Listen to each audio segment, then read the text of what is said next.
Hello and welcome. A bit of slow progress here in the workshop, but here I am with Kraton number 2. I guess we can call this one a V3 because that's basically what it is. It does have upgrades on it, as you can probably tell, but I have kept this one almost stock and basically just added upgrades as needed. So the rundown on this, starting from the front, we have Arrma 4mm shocks, and we have stock arms. We have a Typhon tolling little bumper and an RPM bumper on that. And this shock tower is made by Blankenstein RC. As I mentioned before, it seems that these guys are not in business anymore, but when they were, they made really nice parts in my opinion.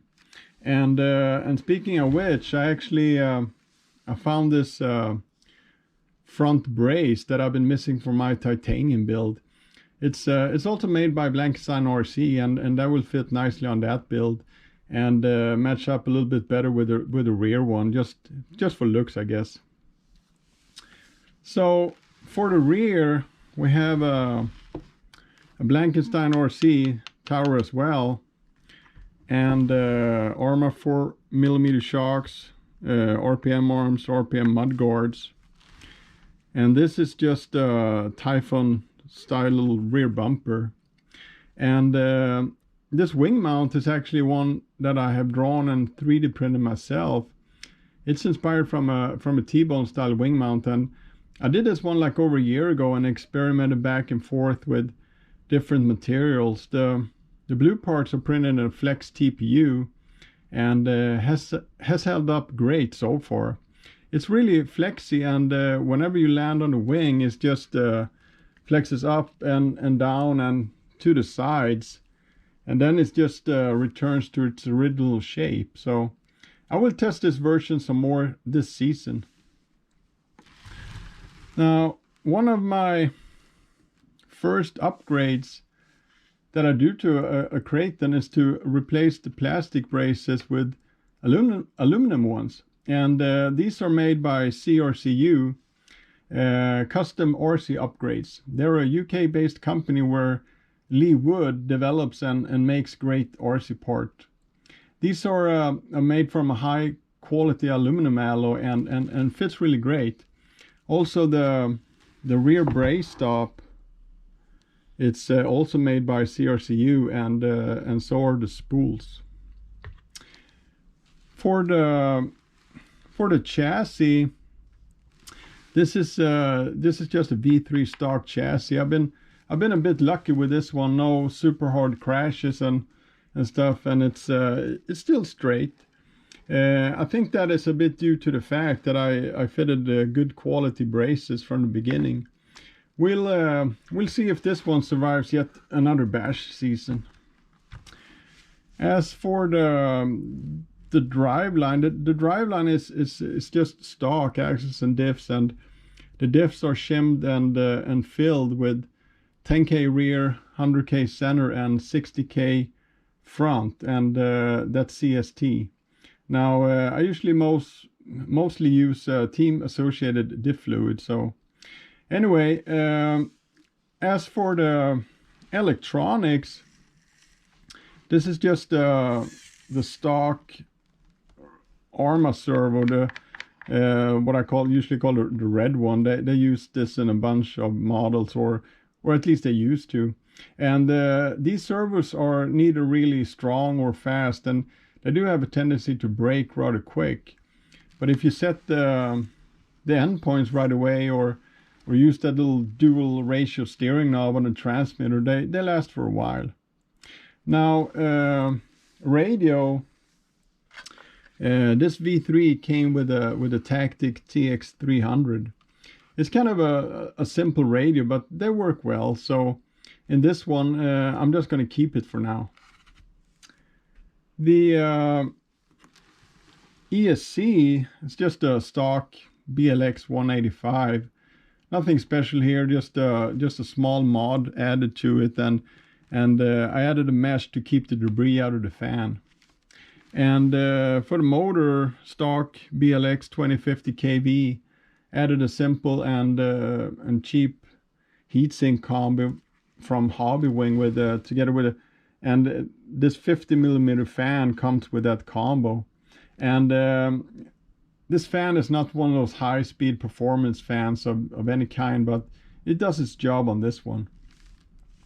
So that pretty much concludes the rundown of this almost stock Kraton V3. I'm gonna go over some things and change out some things as well, like the front arms, for example. I broke this one during the last session, and I usually don't replace them with stock ones again. And on this one, I'm probably gonna go with RPM in the front, since I already used that in the rear. Now that was a pretty quick rundown on this Kraton V3, and usually it would be nice to just end the video right here, but I usually have some more ramblings to do, and so I was thinking for this video, as the last thing, I want to bring up like another thing about these RTRs. And I do read some posts and catch some videos once in a while about these RTRs, and the subject is how fast is it out of the box. Now I set up and run my 1.8 Kratons for 6S only, but how fast is a Kraton V3 out of the box on 6S? Well, it's really not that fast in my opinion. So why is that? The Kraton V3 comes stock with a 12-tooth pinion. Now, I've seen some other forum threads and YouTube vids which states otherwise. I don't know if that's on other markets or something else, but since Arrma states a 12-tooth pinion fitted, let's just stick with that. Now, the 12-tooth pinion doesn't really explain at all why it's not that fast out of the box. It's all about the final drive ratio, a calculation of the gear ratios in the truck combined. So on a truck like this, you would take the driven gears divided with input gears. So now this is a 4-wheel drive, so it has of course a front and rear diff, but they have the same gear ratio, so you only have to count one of them. You take the tooth count on the gears and make a small calculation with that. So for the diff, you take the crown gear divided with the input gear, and then take the spur gear and divide that with the pinion, and then you multiply those values and you end up with a final drive ratio. If you do that calculation with the 12-tooth stock pinion, you end up with a final drive ratio of 17.9, a bit rounded off. Now, there are some different definitions about gearing, for example, on a 1-to-1 scale 4x4, where you would select low gear to go slow.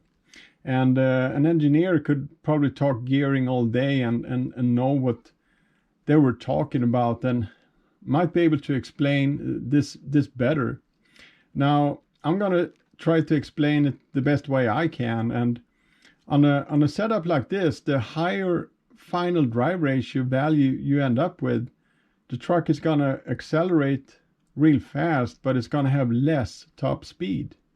And the opposite, a lower final drive ratio value, and it's going to be a bit slower off the line, but it's going to have greater top speed. So while other RC car manufacturers might offer 2-speed transmission or several options for the tooth count of the spur, Arrma doesn't really offer any optional crown gears or input gears or spur gears for the Kraton. And that's going to leave you with a very limited options, and you're pretty going to be much going to be stuck with what you have, except for swapping out the pinion. Now, since Arrma left us with a final drive ratio of 17.9, which I guess is considered a high number, there's a lot of room to make the car faster in steps to suit your driving style and to fit the places where you drive, or it might be close quarters or a really large open field. So just try it out with the stock pinion first, and if you want more speed, simply swap out the pinion to to a larger one with more tooth count. Now for this stock motor and ESC, I usually install a 15 tooth pinion. It's a regular Mod 1 and it should be available in a bunch of different brands at your local hobby shop. Techno RC is one of my favorites, and well, great quality, but they also use a 5mm set screw, and I really like that. But there are some other nice alternatives out there. For example, the Arrma Safe D pinion, which is shaped inside like the axle of the motor, and it fits really nicely that way. So by fitting a 15 tooth pinion, I'm going to lower my final drive ratio to 14.3. Now I'm going to lose some acceleration due to torque, but I will have a lot more top speed. The car is going to be faster. A 15 tooth pinion is kind of my sweet spot right there for a setup like this, together with the stock wheels. So to find your sweet spot for the acceleration and top speed, just start somewhere. For most models, Arrma includes another pinion in the box, usually called a speed pinion, which will have a greater tooth count than the one fitted. Use that or buy some other ones. You might end up fitting a 14 tooth or a 16 tooth end, or just end up using different ones depending on where you're going to drive.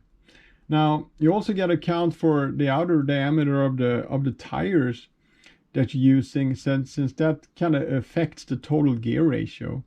If you fit smaller than stock tires, you can easily go up a tooth on the pinion from your found sweet spot, and vice versa. If you fit larger than stock tires, you can go down a tooth. If you notice that the motor and ESC gets too hot, just swap out the pinion to a smaller one. Add some cooling fans, or simply let the truck rest once in a while. It's also a bit, of course, about the outside temperature, and if you're all of a sudden running where it's really warm, like on a really hot summer day, check your temps often. Now, since it's your car, you can of course fit whatever size pinion you want, but since the ESC and the motor does have its limitations for the Kraton on 6S, so with the stock electronics and the stock tires, I don't really recommend anything higher than a 17 tooth pinion. Although Arrma shows a final gear ratio range, as they call it, of 9.77 to 17.92, which would mean you could install a 22 tooth pinion, but I don't really know the purpose of that final gear ratio range, other than that they mean it's possible to install a 22 tooth. Perhaps for speed runs with much smaller than stock wheels and tires or something. Now, Arrma used this ESC and motor combo in the Kraton V3 and the V4, along with several other cars. For the Kraton V5 and more, they're now using a Spectrum ESC and motor instead.